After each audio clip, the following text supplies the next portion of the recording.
Guys, Dylan here. Please like, subscribe, hit the notification bell. Genius Competitor teaches you how to get into the zone when you play sports. I've worked with over 500,000 athletes for the past decade, so check out Genius Competitor. It's a new program I've come out with. You can try for free to start. I say that just so you know what this channel is about. It's about mental training, the psychology of the game of sports. And I was watching this fight last night. Now, I can't play the actual video. I already did this video, but they blocked it because of copyright issues. So you're just going to have to look at the screenshot. If you didn't see the fight, you can watch Adesanya's dance when he comes out. Now, he comes out and he is amped up. He's kind of bouncing off the walls, almost literally, you know. He's dancing. He's having a good time. This is typically what I don't recommend fighters, athletes to do. Over adrenaline is usually a bad thing. Too much, you need a little bit. You got to siphon off a little bit of adrenaline. That's why I say over adrenaline. If you're over adrenalized, you're typically going to perform poorly. So if you watched Adesanya come out with his dance routine, his flamboyant entrance, you might think he would enter into the fight and start swinging for the fences, going ape shit in there, trying to knock Whitaker's head off. You watch guys like him or Conor in the lead up to fights, maybe not Conor's entrance so much. He does his billionaire strut, but these guys go a little crazy in the build up to the fight. And as someone who studies sports psychology, you think that might not be a good thing. So what happens with athletes is you feel this nervous energy, this anxiety, and you need to do something with it. Most guys, the only technique they have is to come out and jump around and pound their chest and scream. You see this a lot with football players. You see it sometimes with NBA athletes. Typically, when you do that, you don't play as well. You don't perform as well because the more adrenaline you have, the more you lose coordination and dexterity, the more your mind speeds up. So when I watch Adesanya do this, I think that's interesting. It's interesting how he came out. I want to see how he starts the fight. Is he going to come out the way he came in? It can't come out in the fight the way he came into the fight. And if that's the case, I don't think it's going to go well for him because he's going to try to hit a home run on every punch.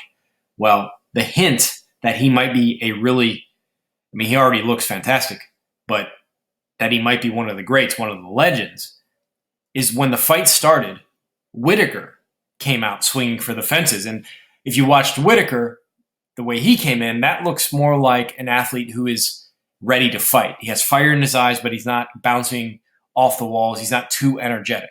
So if you judge just based on the entrance, I think a lot of people felt this way. You might want to give it to Whitaker. He looked calmer. And that sounds weird. You're going to fight somebody. You'd think you'd want adrenaline. You think you'd want to be going apeshit. No, it's still, especially with fighting, you want to come and you want to be calm. So the fight starts and Whitaker's bringing it, but he's throwing a lot of looping punches. He's really trying to take Adesanya out. You can tell that's his mindset. That's what he game planned for. And his endurance is crazy. I mean, he was swinging. I think he could have gone all 5 rounds. Whitaker could have with that much ferocity. But compare the fight. If you haven't seen the fight, try to find highlights. I'm sure they'll come out on YouTube. Compare the entrance Adesanya makes, flamboyant, to the way he fights. Face is calm. He's picking his shots. There's no urgency. He knows his time will come. He's feeling them out. So the reason I think this hints that he might be a master is because he goes from this highly energetic entrance, flamboyant, cocky, arrogant, to almost a humble confidence when he's in the octagon. He's cerebral, but he's also relying on a silent mind, an unconscious mind. He's relying on all the repetitions that he's put in, all the practice he's put in to come out in the fight. So there's that balance between having a strategic, cerebral approach and at the same time trusting the automatic process of your repetitions. To just allow the subconscious to take over the fight. So he looked like a real master to me. I've noticed this with all great athletes who trash talk. But when the fight starts, it's like they forgot the trash talk. They don't care about the trash talk. It was just something, it was like a virus they sent out to infect the other athlete. and I know they weren't trash talking too much, Whitaker and Adesanya, but in other fights, that's what he does. He kind of you talk trash, but you don't let that talking trash amp you up too much. I think you saw it backfire on Conor.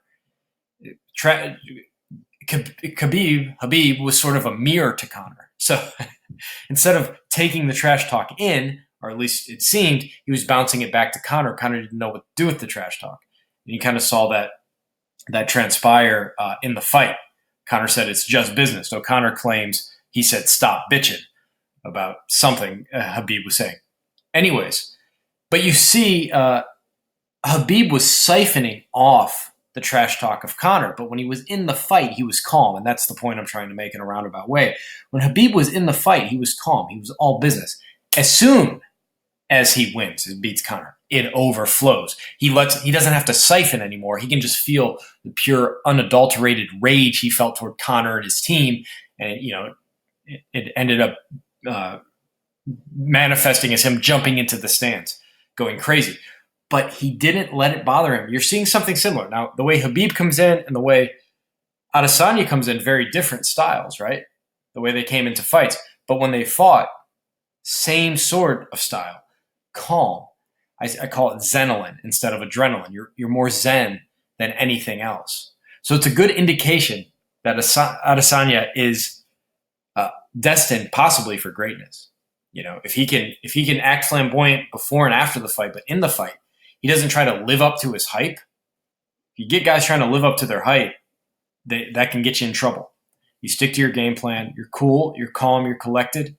And that usually spells success, especially if you're working very hard in the gym to improve your skill set. If you stay calm, the skills naturally come out almost they come out almost automatically in the fight. You can be on cruise control autopilot. Obviously, that's what we call the zone.